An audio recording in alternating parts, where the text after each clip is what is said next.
recording from the mobile office this new year. Um, in pre-Roman Britain, when we go back to the Celtic Britain, Celtic Ireland, uh, the start of the year was the 1st of November, and that's where the Halloween celebrations come in. It's effectively New Year's Eve, and that tradition has been carried on down the centuries through Christianity and been overlaid with All Saints' Day. It's been overlaid with a politically sensitive bonfire night in the 16th century from the UK. Still, the Halloween persists, and that tradition is all about the start of winter, start of the new year. We've just seen the finish of the harvest moon. All the harvests are in now, and now it's about buttoning down until the new year. The new year being the spring equinox, 25th of March originally, which is the tradition, the start of the English British New Year.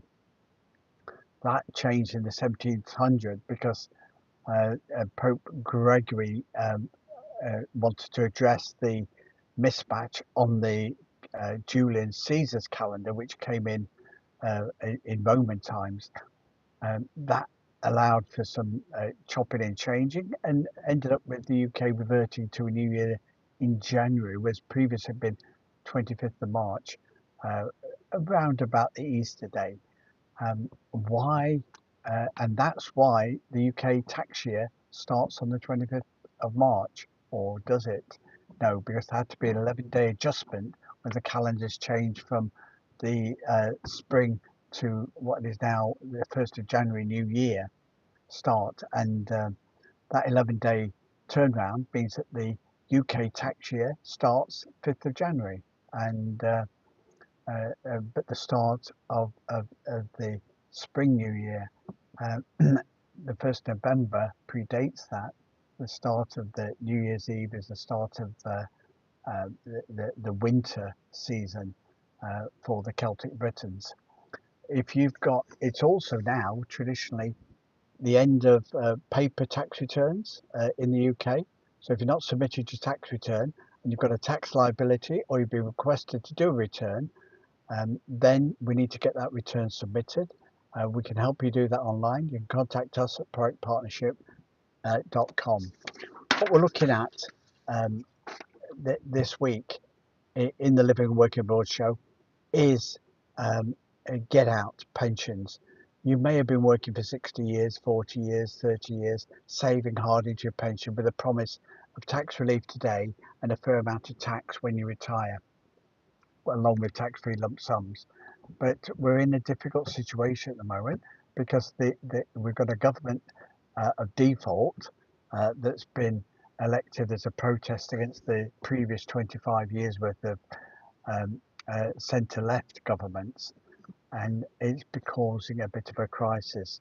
What we've got in September 25 is the highest government borrowing for 5 years. It's COVID times.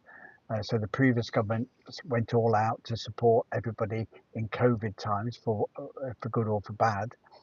Government borrowing got up. It was gradually coming down. It's boosted right up again now, simply because a government has come in and it's paid above inflation pay rises to public sector and unionised businesses, and embarked on a number of different spending plans, which are now coming home to roost. Now, what a financial markets want is prudence from the government, and this is what the government are preaching. So that's all very good for them. So if they are not spending within their means and they're managing their total debt as a government, then they won't get overexcited. But the gilt markets love that. The financial services markets love that because the banks lend money to the government and get interest, a stable, guaranteed interest from the government. So what more could they want? So they want a government to borrow more money, to lend them that, and the interest will pay that back. Who pays that interest? Who pays that money back? The taxpayer. And the taxpayer has to pay. So the taxpayer has to be paying enough money. And the way to get financial prudence, to get enough tax coming in. And this is the creep that we've got going on at the moment. If you tax somebody at 100%, nobody will work. If you tax them at 0%, you'll get no tax revenue in. Somewhere in the middle, there's a balance. And that's not 98%, which we had under Labour in the 70s. Um, it was brought down to 40% in the UK generally in the 2010s, but it's gradually creeping up with the 45% rate brought in. Uh, Personal allowance thresholds frozen, so gradually everybody's getting more and more tax as the allowances are reduced, and the national insurance rates are increased as an additional form of tax. There is a balance, but when you tax too much, uh, everybody moves away and tries to save tax, not to avoid tax. Avoiding tax is not illegal; it's evading tax. You pay. Everybody wants to pay a fair amount of tax for what is fair. Um, it could be different for different countries, but there's always a law of diminishing returns. The higher the tax, the more people will do to protect their money from tax, the more they will do to not bother earning the money and get onto a higher rate. How many people are stuck on 100,000 income rate in the UK because they don't want to go into the 45% tax band over the 40%? This is what it does. It reduces incentive and motivation. You need entrepreneurs to create jobs, to create wealth, to pay the taxes, to pay the bills. But if you tax them too much, they move elsewhere. And that's what we're looking at today, because there's a big opportunity with the tax creep that's threatened in the next budget.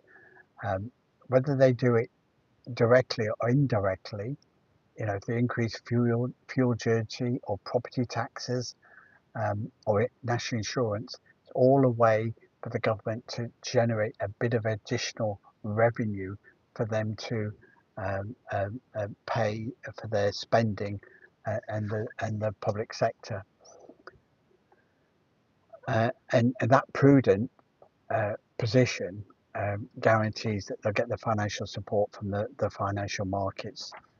So what we're looking at today is specifically in what they could do to tackle your pension fund.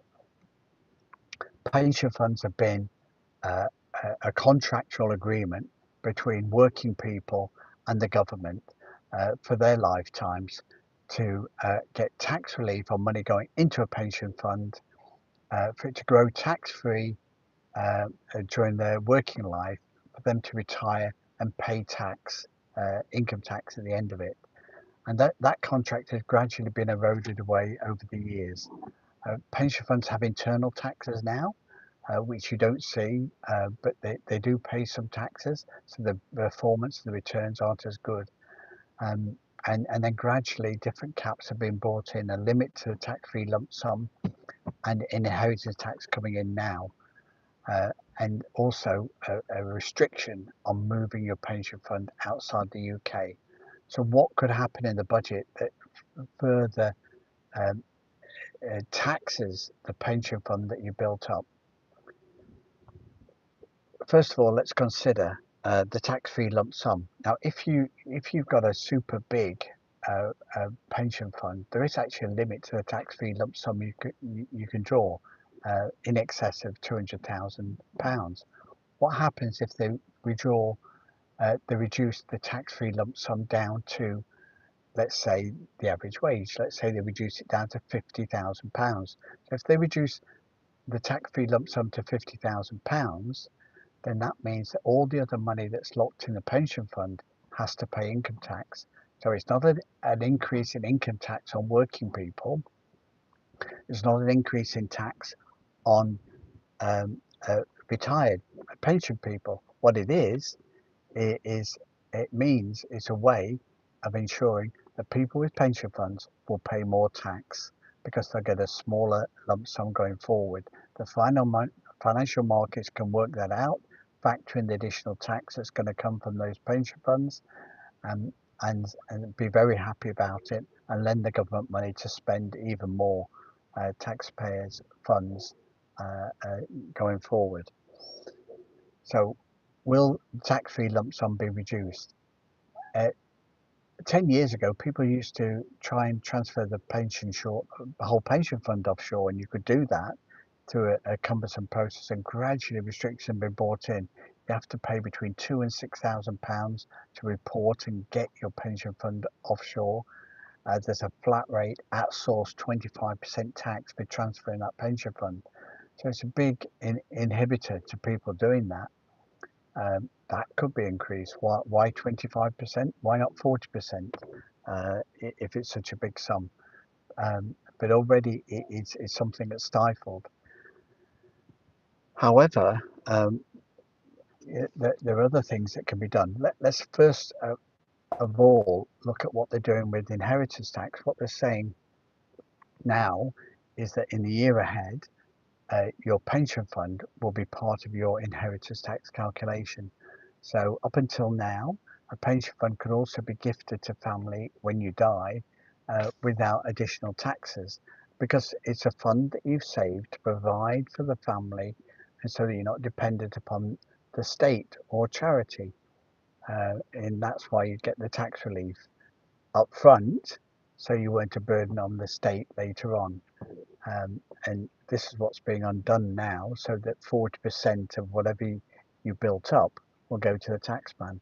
Yes, everybody has a personal inheritance tax allowance, but funnily enough, that's been frozen now for well over 10 years.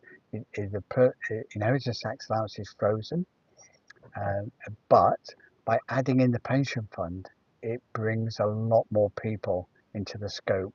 So if you've got a 400,000 pension fund, it's going to generate you, a 20, £30,000 pension, but it's also going to use up your personal allowance for inheritance tax, which means that your property and your investments and all your other savings are going to be taxed at 40% inheritance tax.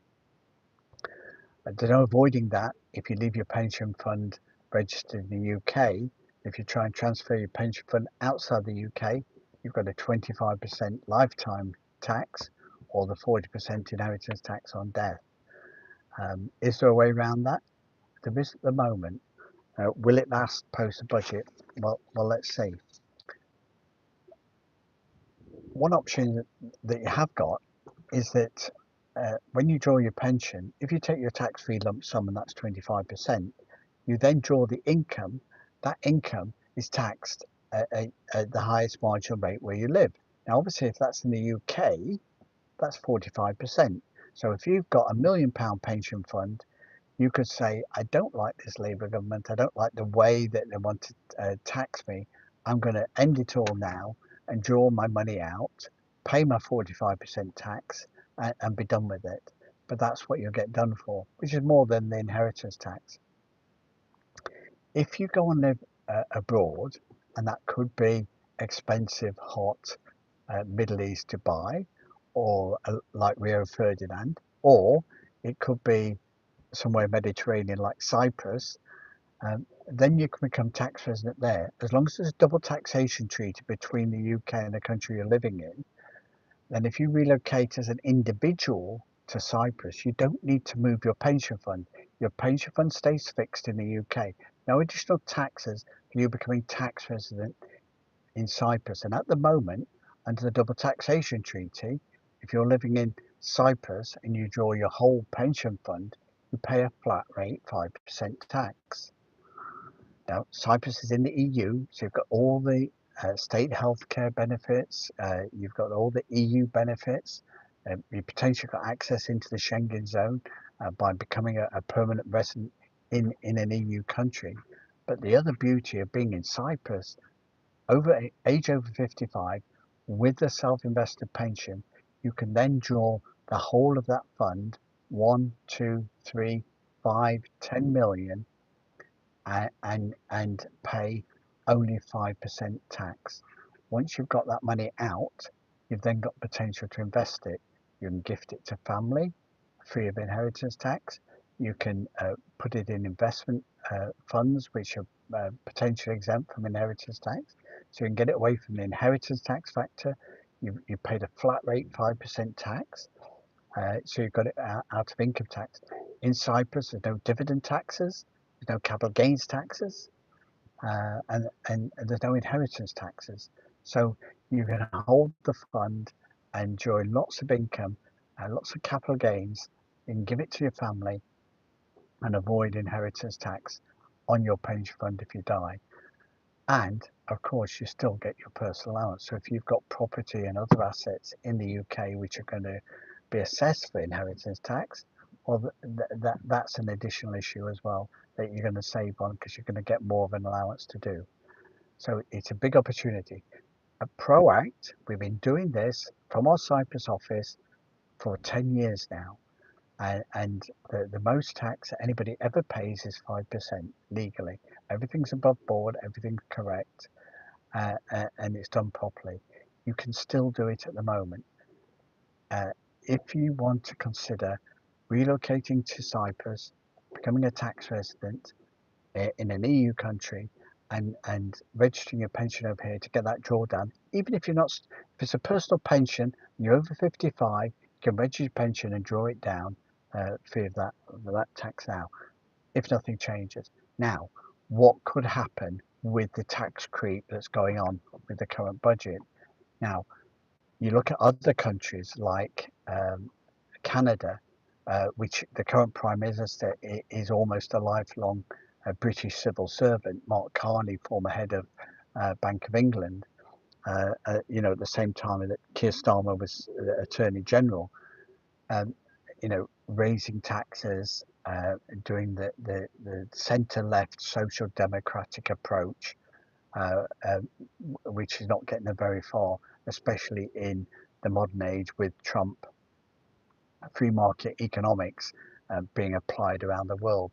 So what we've got now, uh, and but what they do that's different to the UK is they don't just try and fix in your pension fund into the UK. Yes, you can still transfer your whole pension fund outside the UK. You pay a flat rate 25% tax. If you become if you live and work abroad as an expat, you pay whatever the income tax is in the country of your tax residence, which might be 10% in some countries, it might be 24% in other countries. In Cyprus, it's 5%. In the Middle East, you can pay 0%. So you can get a lot lower income tax charged to your pension and draw that fund out. But what if they changed the law and said all pensions have to be taxed in the UK? This is what happens in Canada. You cannot um, uh, transfer your individual tax residence. So the pension fund stays registered in Canada, and the recipient has to be, it becomes a fixed income in the UK. Now, if that happens to UK um, citizens with a pension, they can't relocate overseas, whether it's a more expensive country like Dubai or a cheaper country like Cyprus, to pay less tax because the pension tax will be fixed in the UK. Have they done this before in the UK? Like hell they have. Of course they have. All government service pensions, whether it's military, civil service, or whatever, the pension is fixed to be taxed in England. So if you're on a pension reform, which you launched by making your pension fund part of inheritance tax, adding a 40%, you want to keep those funds tied into the UK. You've already done it with defined benefit government service pensions. One simple step forward, and you get everybody else's pensions locked into the UK. It's already done with pension transfers, 25%. The final door for expats is to close the door to allow a retired expat to live and work abroad and pay tax on the pension there. You can do it at the moment. It might change in the November budget. It may change by the end of this tax year. But if you want to protect yourself from not just from uh, uh, being blocked from having your pension taxed abroad, but also blocked, added to your inheritance tax bill. If you want that freedom for the fund that you built up to be able to plan ahead for your comfortable retirement, living and working abroad, supporting your family down the generations, now's the time to take action and protect that. The money's still going to be there to provide an income when you stop working, but you can protect it from capital gains, inheritance taxes, and income taxes, and fixed tax charges from a tax creep, from a government that wants to spend more and tax more. That's the danger. We can help you. Contact us at proactpartnership.com. We offer a free review for all expats living and working abroad, or if you just consider relocating. Now's the time to take action. Contact us at proactpartnership.com on our website and book a free review now with one of our consultants for moving a pension and paying tax abroad. One last thing.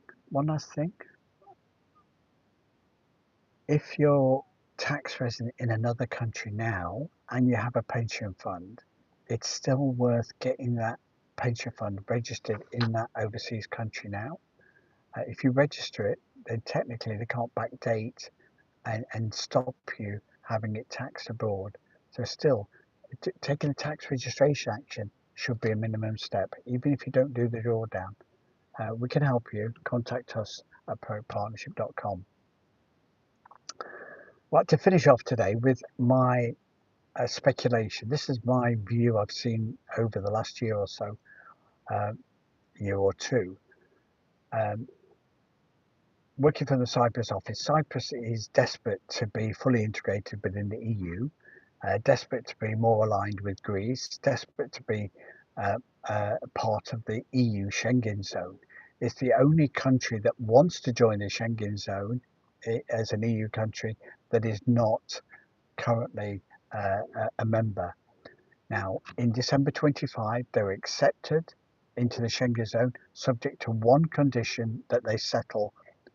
Sorry, that was in December 24, subject to one condition that they settle in 2025, and that is to settle the border issue in Cyprus.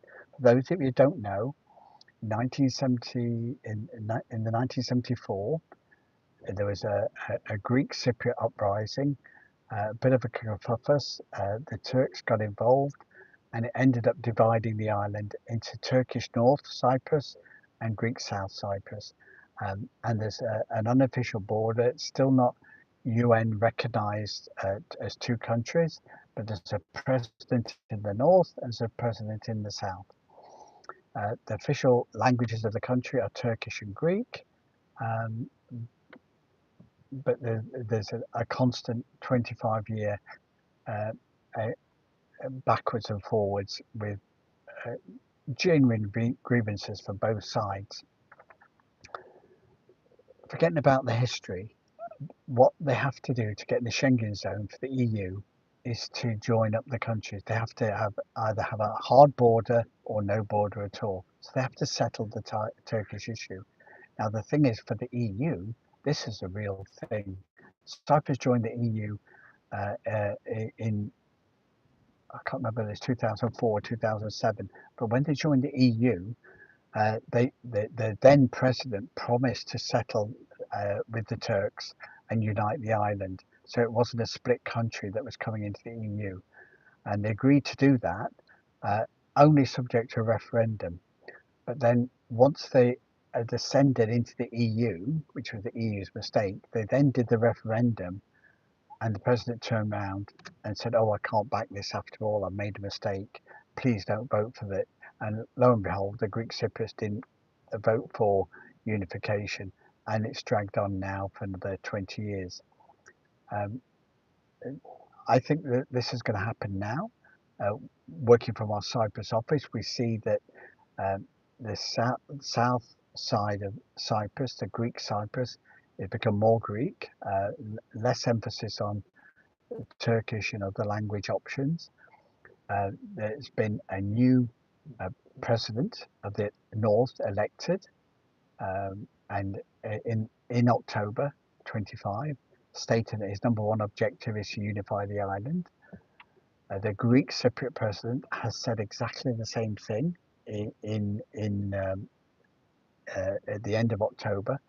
25, I want to unify the island again.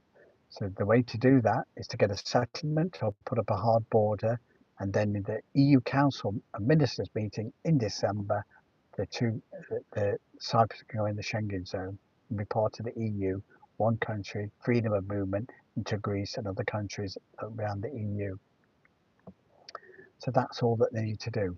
The added incentive is Cyprus is president of the EU Council of Ministers in 2026.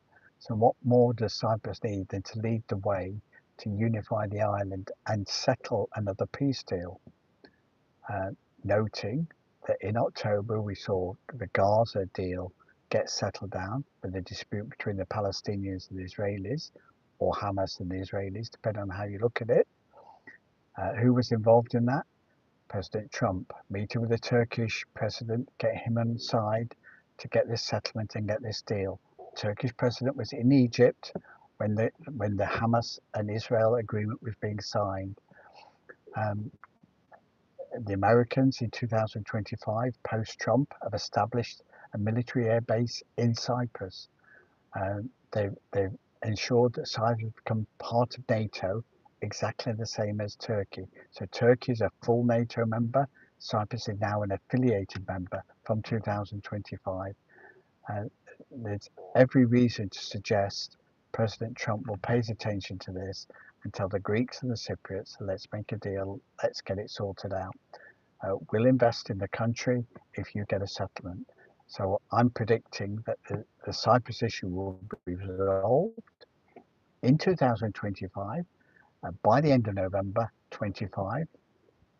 And I think we'll have a federated state, Turkish Cyprus in the north and Greek Cyprus in the south. And I think that is a compromise that everybody can wish for, and it will keep it progress and stabilize the region, where Cyprus is in the eastern Mediterranean, as is Turkey, and next stop is the Middle East. So